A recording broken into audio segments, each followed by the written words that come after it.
कि प्रस्ताव हम लोग यहाँ से भेजेंगे। अभी मंत्री जी कह रहे थे कि ऐसा कोई प्रस्ताव सरकार नहीं भेजेगी, तो मंत्री जी आपको बता देते हैं कि आपके हाथ में कुछ नहीं है।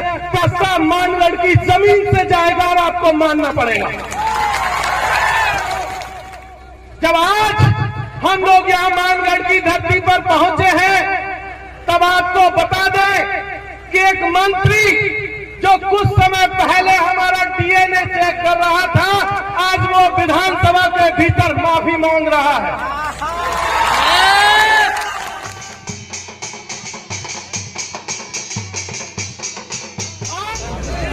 जोहार वीर प्रदेश।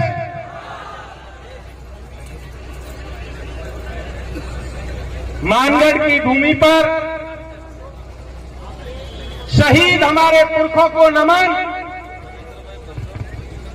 भाई जगदीश पांडोर को नमन, हमारे साथी हाजी सलीम को नमन, और इस देश के अलग अलग हिस्सों से, अलग अलग समाज से जो साथी भील प्रदेश की धरती पर पहुंचे हैं, भील प्रदेश की इस राजधानी में पहुंचे हैं, सभी को जय भीम, हुल जोहार, इंकलाब जिंदाबाद, जय जोहर का नारा है। और जय जोहर का नारा है। तो कैसा लग रहा संसद पहुंच करके? बहुत अच्छा। मजा आया? विधानसभा में कैसा लग रहा है? जोरदार। मजा आया? ये चीज याद रखनी है साथियों। जब आज हम लोग यहाँ मानगढ़ की धरती पर पहुंचे हैं, तब आपको बता दें कि एक मंत्री जो कुछ समय पहले हमारा डीएनए चेक कर रहा था, आज वो विधानसभा के भीतर माफी मांग रहा है। मंत्री जी हम बता देते हैं कि माफी से काम नहीं चलेगा, इस्तीफा चाहिए। आज उसने माफी मांगी है और कहा है कि मैं अपने आदिवासी भाइयों से माफी मांगता हूं, खेद जताता हूं कि अगर उन्हें बुरा लगा हो तो मंत्री जी हम बता देते हैं कि माफी से काम नहीं चलेगा, इस्तीफा चाहिए। इस्तीफा चाहिए। और जब तक आप इस्तीफा नहीं देते हैं और आप जिस पार्टी से बिलोंग करते हैं, जिस पार्टी ने आपको मंत्री पद दिया हुआ है, जब तक वो आपसे आपकी सदस्यता नहीं ले लेती है, तब तक हमारी लड़ाई जारी है साथियों। जब हम लोग यहाँ पर बैठे हैं, हमारे दो साथी भील प्रदेश की टी शर्ट पहन करके विधानसभा में आपकी आवाज को मजबूती से बुलंद कर रहे हैं। यहाँ से उन साथियों को हम सब हुल जोहार करते हैं, इंकलाब जिंदाबाद पेश करते हैं। साथियों, ये जो लड़ाई हमने छेड़ी है, ये कोई छोटी लड़ाई नहीं है। कुछ मंत्री, एक जनजाति मंत्री है, वो कह रहे थे कि ऐसा नहीं हो सकता है। ऐसे बहुत से लोग थे, जब अंग्रेजों की हुकूमत थी तब भी ये वही लोग थे जो अंग्रेजों के यहाँ माफीनामा लिखते थे, उनसे जो है वजीफा लेते थे, उनसे पैसे लेकर के दलाली करते। तब इन्होंने कहा था कि अंग्रेजों से आजादी नहीं मिल सकती है, लेकिन हमारे लोगों ने बताया कि अंग्रेजों से आजादी मिल सकती है और उसी तरीके से भील प्रदेश भी मिलकर के रहेगा। ये बात यहाँ से इसलिए कहना जरूरी है कि मांग कोई आज की और कल की नहीं है। हमारी मांग पिछले हजारों सालों से जो टेरिटरी बनी हुई थी, पिछले हजारों सालों से जो हमारी व्यवस्था बनी हुई थी, उस व्यवस्था को फिर से कायम करने की मांग है साथियों। हम लोग सिर्फ भील प्रदेश में रुकने वाले नहीं है। अभी गोंडवाना बाकी है, अभी टंकारण बाकी है, और पूरे देश में जहां जहां आदिवासी इलाके हैं, उन आदिवासी राज्यों को फिर से बनाने की पूरी लड़ाई बाकी है। ये तो अभी शुरुआत है। अभी तो ये कारवां शुरू हुआ है।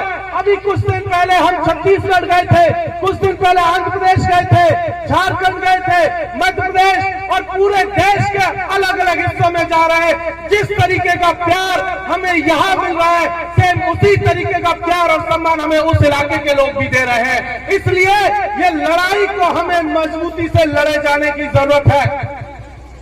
हमारे जो साथी विधानसभा के भीतर है, हमारे सांसद जो राजकुमार जी संसद के भीतर है, जो लड़ाई वो संसद के पटल पर लड़ रहे हैं, उस लड़ाई को हमें सड़कों पर भी जिंदा रखने की जरूरत है। उनकी ताकत हम लोग हैं और हमारी ताकत वो लोग हैं, क्योंकि प्रस्ताव हम लोग यहां से भेजेंगे। अभी मंत्री जी कह रहे थे कि ऐसा कोई प्रस्ताव सरकार नहीं भेजेगी, तो मंत्री जी आपको बता देते हैं कि आपके हाथ में कुछ नहीं है। प्रस्ताव मानगढ़ की जमीन से जाएगा और आपको मानना पड़ेगा। अभी तो सिर्फ 4 हैं विधानसभाओं के भीतर, 1 आदमी संसद के भीतर है। और अब जब ये हालत है तो आने वाले दिनों में जब संसद में हमारे और लोग होंगे, विधानसभाओं में जब हमारे और लोग होंगे, तुमको क्या तुम्हारा बाप भी मानेगा। ये जो लड़ाई हम लोग लड़ रहे हैं, इससे पहले भी कुछ लोगों ने लड़ाइयां लड़ी थी। उन लड़ाइयों को याद करके लड़ने की जरूरत है कि किस तरीके का संकट आज की तारीख में हमारे ऊपर चल रहा है। कल मध्य प्रदेश में अनुसूचित जनजाति आयोग का जो अध्यक्ष है वो आकर के कहता है कि आदिवासियों को वन अधिकार अधिनियम 2006 के तहत जो जमीनें मिली थी, वो जिनको मिलनी थी वो मिल गई, अब नहीं मिलेंगी। तो इसलिए इस लड़ाई को यहाँ से फिर से जब शुरू कर रहे हैं तो ये कहने के लिए कर रहे हैं कि मंत्री जी आप ये बात मुगालते से निकाल दीजिए, दिमाग से निकाल दीजिए। जो जमीन हमारी थी आजादी के पहले, जब तक वो पूरी नहीं मिल जाती तब तक हम लोग लड़ते रहेंगे आपसे। अभी पिछले दिनों उन्होंने टाइगर रिजर्व प्रोजेक्ट के नाम पर राजसमंद में जमीन को लूटने का सिलसिला शुरू किया, पूर्वी राजस्थान में करौली और धौलपुर में लूटने का सिलसिला शुरू किया, झारखंड के पलामू में लूट रहे हैं, देश के अलग अलग हिस्सों में वो जमीन को लूटने की कोशिश कर रहे हैं। तो हमें वहां के साथियों के साथ भी खड़े होने की जरूरत है साथियों। इसके साथ साथ कुछ और काले कानून संसद में पिछले दिनों पास किए गए थे, चाहे वन संरक्षण अधिनियम कानून हो, चाहे वन्यजीव संरक्षण अधिनियम कानून हो, ये तमाम काले कानून जिनको सरकार हमारी जमीनों को छीनने के लिए लेकर के आ रही है, उन सब के लिए भी हमें सचेत रहने की जरूरत है। जहां कहीं भी आदिवासियों की जमीन को छीनने का कोई भी षड्यंत्र होता है, वहां आपको मजबूती से उठ खड़े होने की जरूरत है साथियों। क्योंकि अगर हमने इस लड़ाई को अभी नहीं शुरू किया, देश के अलग अलग हिस्सों में जब तक हमारी जमीनें ये इसी तरीके से लूटते रहेंगे। इसीलिए एक गीत बल्ली सिंह चीमा ने लिखा था जब उत्तराखंड राज्य को बनाने की लड़ाई चल रही थी। आज से लगभग 25 साल पहले जब उत्तराखंड बन रहा था, तब भी इसी तरीके की बातें चल रही थी कि उत्तराखंड नहीं बन पाएगा, झारखंड नहीं बन पाएगा। आपको याद होगा झारखंड के लिए हमारे पुरखों ने कितनी कुर्बानियां दी है।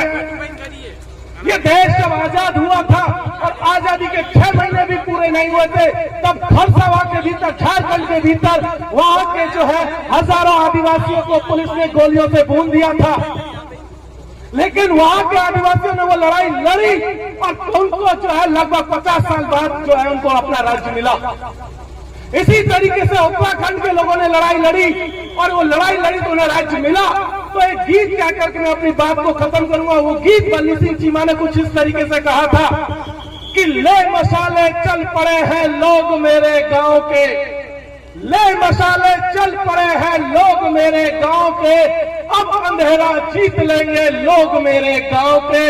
पूछती है झोपड़ी और पूछते हैं खेत की, खेत भी कब तक लुटते रहेंगे लोग मेरे गांव। ये याद रखने की जरूरत है।